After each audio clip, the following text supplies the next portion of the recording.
Hello everyone, my name is Kavita and I'm a national coordinator at India Alternative Care Network. On behalf of IACN and its team, we really wish a very happy Children's Day to all the children. आज हम जैसे बाल दिवस celebrate कर रहे हैं, तो इस बाल दिवस पे आईएसीएन की टीम उन बच्चों की वॉइसेस आप तक लेकर आना चाहते हैं जो अलग अलग केयर सेटिंग्स में हैं, डिफिकल्ट सर्कमस्टेंसेस में है और किसी ना किसी तरीके से जो जुवेनाइल जस्टिस सिस्टम है या चाइल्ड प्रोटेक्शन जो सिस्टम है उसका हिस्सा बने हैं। ये एक हफ्ते का जो पूरा चाइल्ड राइट्स वीक हम सेलिब्रेट करेंगे, उसमें हमने उन बच्चों को रीच किया है, उन बच्चों की वॉइसेस, उनके जो अनुभव है अलग अलग केयर सेटिंग में रहने के, सिस्टम के साथ डील करने के लिए क्या अनुभव रहे हैं, वो सब लाने का एक प्रयास किया गया है इस सीरीज के माध्यम से। इस सीरीज के माध्यम से हमने बच्चे जो फॉस्टर केयर में हैं या जो संस्था में रह के संस्था से बाहर निकले हैं, जिन्हें हम केयर लीवर्स कहते हैं, या फिर वो बच्चे जो किनशिप केयर में रह रहे हैं, या फिर स्पेशल नीड वाले बच्चे हैं, उनका केयर सेटिंग्स में, डिफरेंट केयर सेटिंग्स में क्या अनुभव रहा है, किस तरीके का सपोर्ट उन्हें मिला और क्या सपोर्ट वो उम्मीद करते हैं सिस्टम से उन्हें मिलना चाहिए, उन सबकी वॉइसेस आपके सामने, उन सबके अनुभव आपके सामने लाने की कोशिश की गई है। सो आई होप आप थ्रू आउट द वीक हमारे साथ रहेंगे और इस सीरीज को सुनेंगे। Thank you everyone.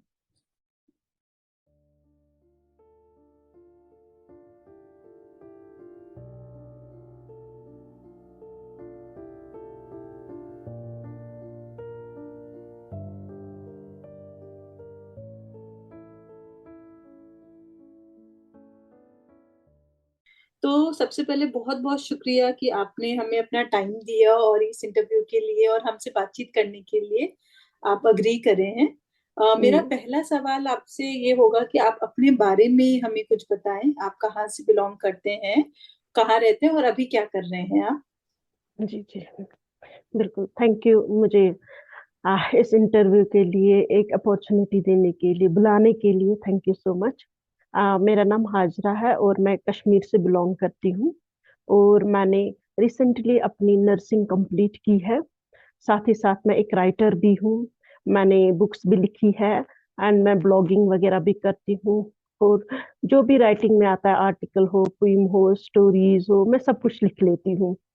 तो और मैं अभी घर में मैं हूँ और मेरे छोटे भैया और मेरी मम्मी रहते हैं।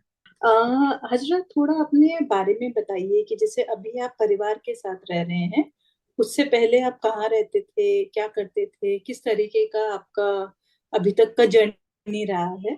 अपने परिवार से रहने मैं लास्ट ईयर ही स्टार्ट किया है उनके साथ रहने।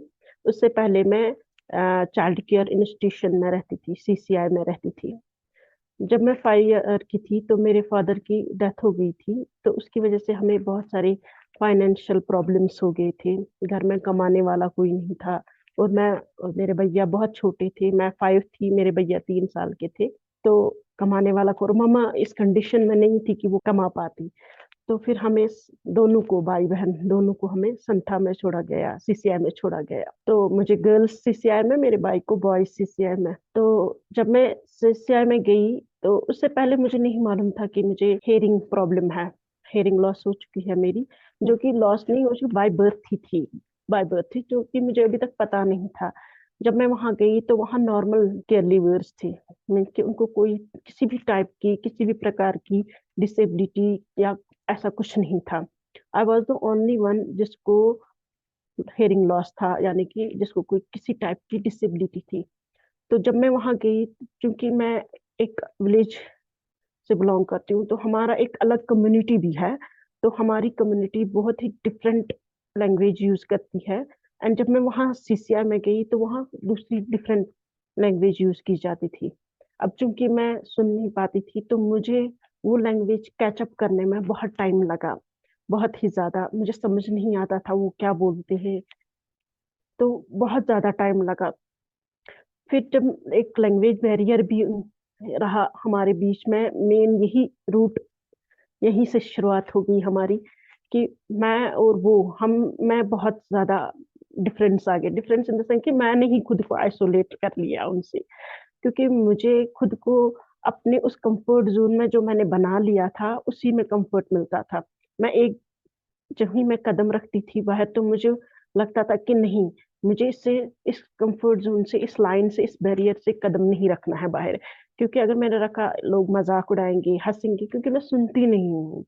तो इसलिए मैं किसी गॉसिप वगैरह, डिस्कशंस, ये भी जो होते हैं जिसे में मौज मस्ती वगैरह, अक्सर बहुत सारी मेजोरिटी ऑफ मैंने मिस की है, क्योंकि मुझे सुनाई नहीं देता था।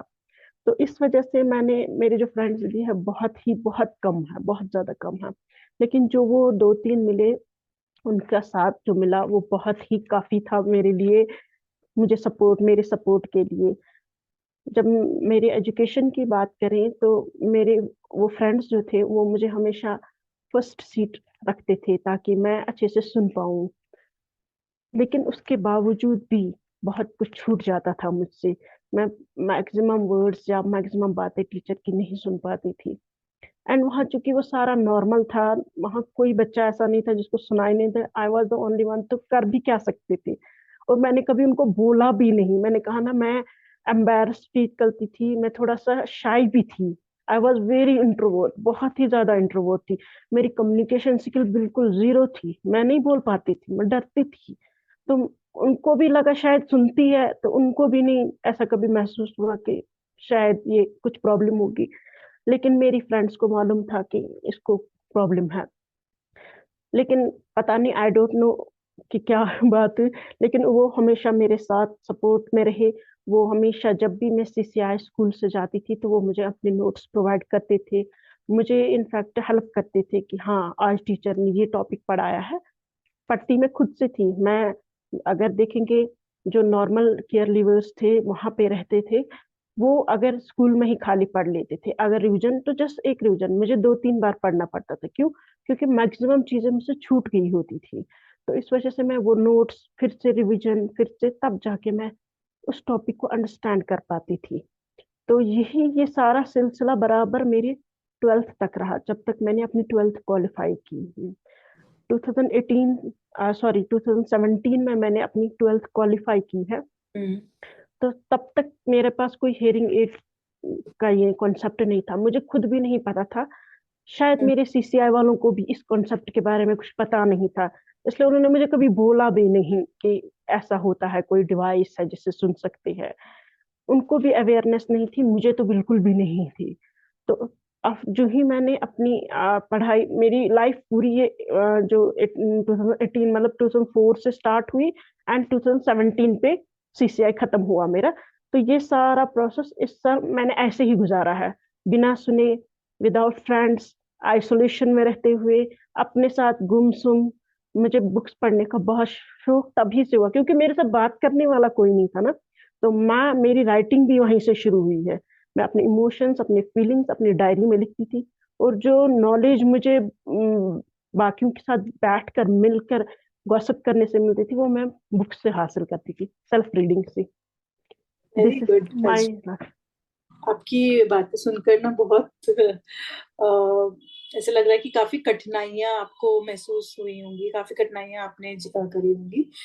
जैसे अभी आपने कहा कि आपके सीसीआई को भी नहीं पता था कि आपको हियरिंग एड की जरूरत है। जी तो जी। हियरिंग एड के बारे में कब पता चला कि आपको किस तरीके का जो सपोर्ट है हियरिंग एड का वो कहाँ से मिल सकता है, कैसे मिल सकता है? तो इसके बारे में जानकारी कहाँ से मिली और किसने सपोर्ट किया इसमें आपको? जी जी बिल्कुल। इसमें भी सपोर्ट मेरे सीसीआई का ही रहा है, लेकिन मैंने कहा ना, उनको तब तक 2018 17 तक उनको पता नहीं था।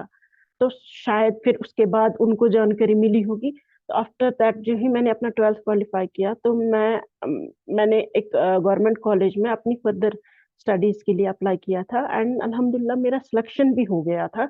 बट चूंकि मेरी हेयरिंग नहीं थी मतलब उतनी, तो मैंने वो ड्रॉप ही कर दिया। मैंने खुद ही सोचा कि अगर मैं जाऊंगी कॉलेज में, वहाँ 300 400 बच्चे हैं, मैं अभी तक ट्वेल्थ में 20 30 बच्चों के बीच नहीं सुन पाती थी, 200 300 के बीच में कहाँ से सुन पाऊंगी मैं। इसलिए मैंने अपनी उस वक्त ड्रॉप कर दिया एंड मैंने होली एंड सोली फोकस किया अपनी हेयरिंग पे कि किस तरह से मैं इसको।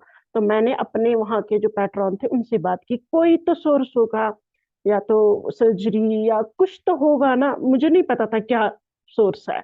तो फिर उन्होंने बोला कि इस तरह आप एक हॉस्पिटल में जाओ जो कि यहाँ का कश्मीर का बहुत बड़ा हॉस्पिटल है। मैं वहां गई, मैंने वहां चेकअप करा, तो वहां डॉक्टर्स के पास पता चला कि हेयरिंग एड नाम की भी कोई चीज होती है, कोई थिंग है, कोई सोर्स है जिसे सुना जा सकता है। तो वहां जाके मुझे पता चला, एंड लकीली वो डॉक्टर बहुत अच्छे थे। उन्होंने मुझे मतलब वो प्रोसेस करने में बहुत टाइम लगता, लेकिन उन्होंने वो जल्दी कराया। हाँ टाइम लगा, बहुत टाइम लगा, बट उतना ज्यादा नहीं जितना नॉर्मल लग जाता है। तो उन्होंने ही फिर मुझे हेयरिंग एड दी। उसका जो कॉस्ट वगैरह, जो मतलब पैसे वगैरह थे, वो सीसीआई ने ही दिए, वो सीसीआई ने दिए। लेकिन हाँ, मैं खुद गई डॉक्टर के पास। उन्होंने मुझे कहा आप डॉक्टर के पास जाओ, आप देखो क्या बोलते हैं। मैं डॉक्टर के, तो तब पता चला कि हेयरिंग एड नाम की कोई चीज है। जी। ओके। तो हम ये कह सकते हैं कि जो जानकारी मिली वो आपको कहीं और से मिली, लेकिन जो हम्म। फाइनेंशियल सपोर्ट मिला आपके फर्दर ट्रीटमेंट के लिए वो आपको जी जी। सीसीआई का। जी जी बिल्कुल, सीसीआई इसके नहीं। अलावा जब आप सीसीआई में रहते थे, तो जैसे अब आप सीसीआई से बाहर रह रहे हैं, अब आप एक इंडिपेंडेंट पर्सन हैं, ठीक जी है। जी। अभी आप आगे पढ़ना चाहते हैं या जॉब करना जी जी। चाहते हैं, तो जी सीसीआई में रहते हुए आपको किस तरीके की आपने तैयारियां देखी कि आप एज अ केयर लीवर हैं, बाहर निकलेंगे, आपको जॉब करना होगा, तो किस हम्म। तरीके की तैयारी सीसीआई ने आपको कराई अपने इंडिपेंडेंट लिविंग के लिए? जी बिल्कुल। जब मैं सीसीआई में रह रही थी, तो हमें सच कहूंगी, हमें वैसा कोई वोकेशनल ट्रेनिंग टाइप का कोई सिस्टम वहां पे नहीं था। क्योंकि जिस सीसीआई में रह रही थी वो एनजीओ टाइप है, तो उनका एक लिमिटेड बजट होता है, जो कि जिसमें वो हमारा एजुकेशन, हमारा मतलब क्लोथिंग, हाउसिंग वगैरह वो हो जाता था। एंड जो एक्स्ट्रा जो कुछ बचता था, तो वो उतना ज्यादा नहीं हो पाता था।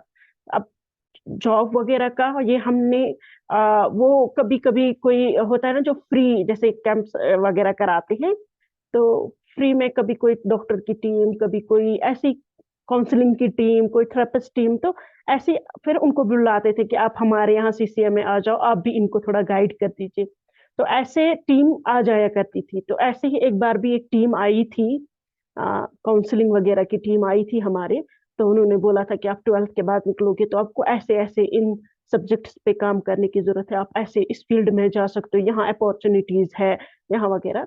तो मुझे नर्सिंग पहले से ही अच्छा लगता था, तो मैंने सोचा नहीं, मुझे नर्सिंग करनी है।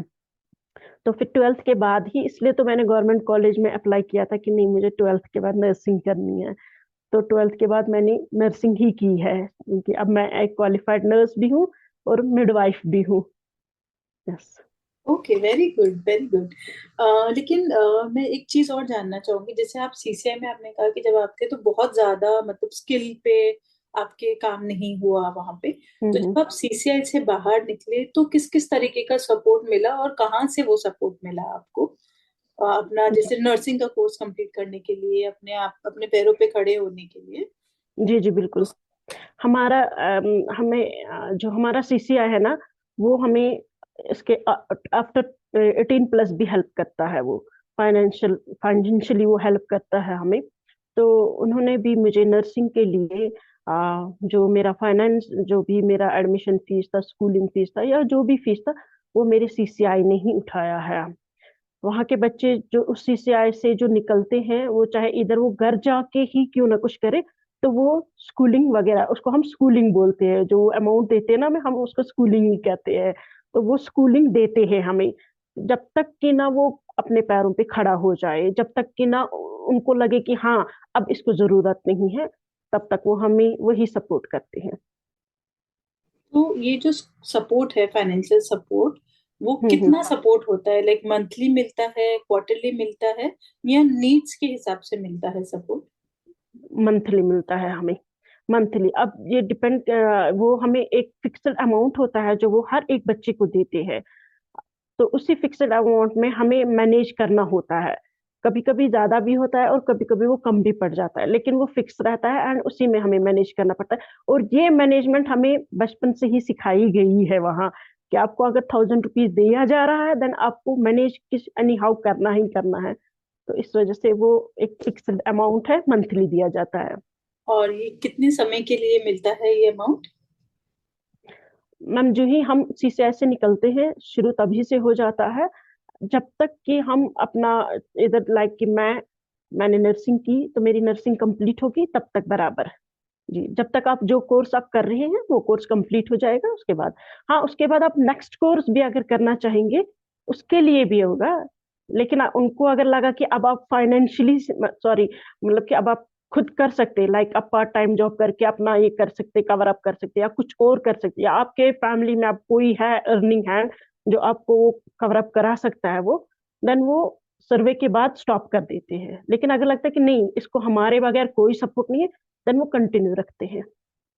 Okay, this is very good. तो इससे आपको काफी हेल्प मिली होगी अपने आप को स्टैब्लिश करने जी जी, में, अपने करियर में। बिल्कुल बिल्कुल बिल्कुल बिल्कुल। This is very interesting. अच्छा, वेरी क्विकली, क्या आप अभी किसी, जैसे अभी हम देखते हैं बहुत सारे केयर लीवर्स एसोसिएशंस है, तो क्या आप हम्म। ऐसे भी ऐसे बच्चों के साथ जो संसद से बाहर निकले हैं और आप अपनी जिंदगी खुद जीने की कोशिश करें, क्या ऐसे किसी समूह के साथ या ऐसे ग्रुप के साथ या किसी ऐसे नेटवर्क के साथ आप जुड़े हैं अभी? जी जी बिल्कुल। हाँ, जैसे कि बाकी स्टेट्स में भी एक नेटवर्क होता है केयर लीवर्स का, वैसे हमारे कश्मीर में भी एक नेटवर्क है जिसको हम Jammu Kashmir care leaver network के नाम से ही अभी जानते हैं, जिसका अभी हमने ऑफिशियली नेम मतलब वैसा नहीं रखा है, अभी हम इसी नाम से जानते हैं। तो इसी केयर लीवर ग्रुप के साथ मैं जुड़ी हुई हूँ, जिसमें हमारे आई थिंक 100+ केयर लीवर्स उसमें हैं हमारे उस नेटवर्क में। हम उनके साथ कांटेक्ट में हैं, जो भी शेयर करना होगा हम उस ग्रुप में शेयर करते हैं। तो उस नेटवर्क से जुड़ने से आपको कोई फायदा मिला या किस तरीके का बेनिफिट आपको मिलता है?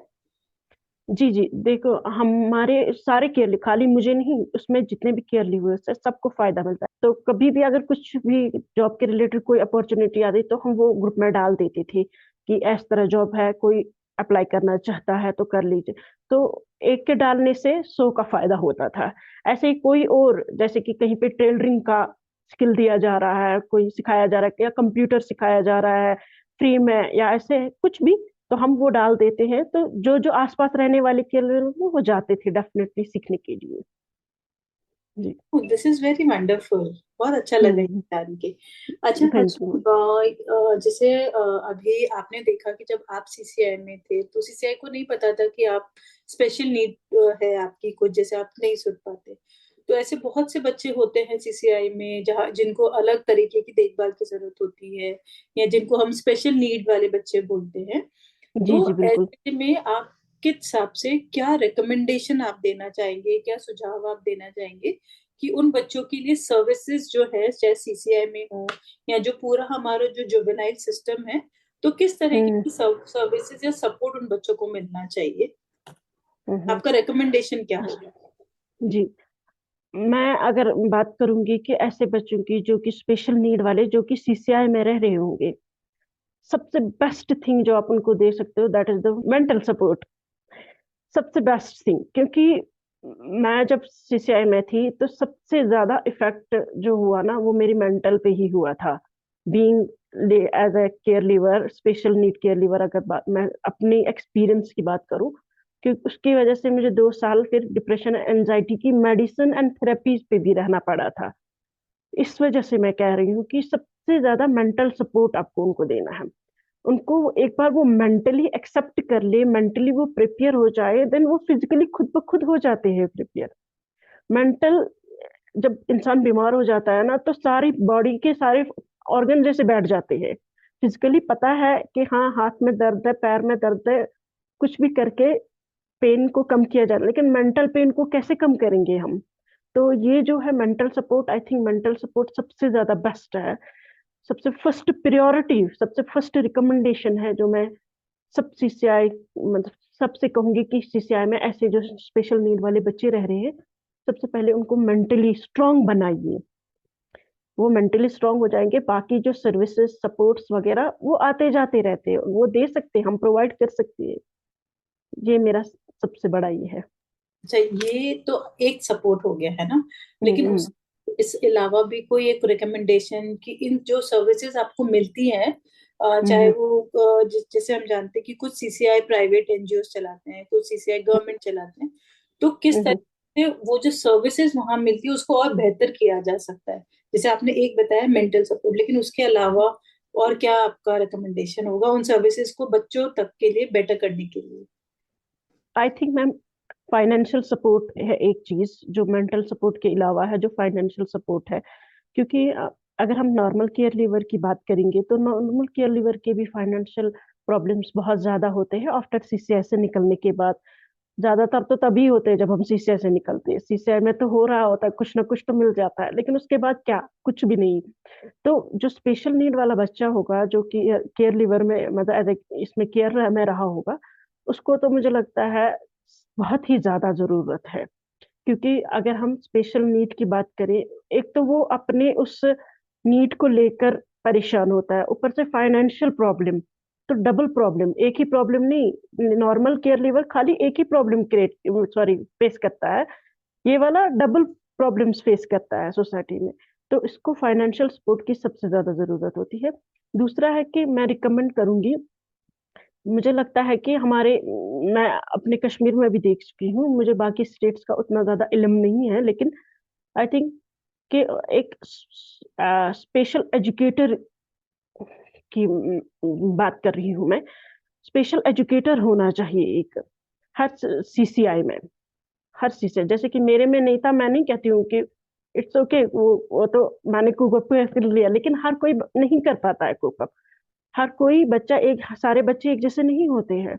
कोई होगा, फॉर एग्जाम्पल कोई स्पेशल नीड है, उसको एक स्पेशल एजुकेटर की नहीं मिली, तो वो हर चीज में पीछे रह जाएगा। वो खुद को फिर बाद में ना, मेरे साथ ये बहुत बार ऐसा हुआ, बाद में ना हम खुद को एक क्या बोलते हैं उसको, ना चीज, निकम्मा, नथिंग, नहीं हमारा कोई वैल्यू नहीं है, इस पॉइंट पे पहुंच जाते हैं हम फिर।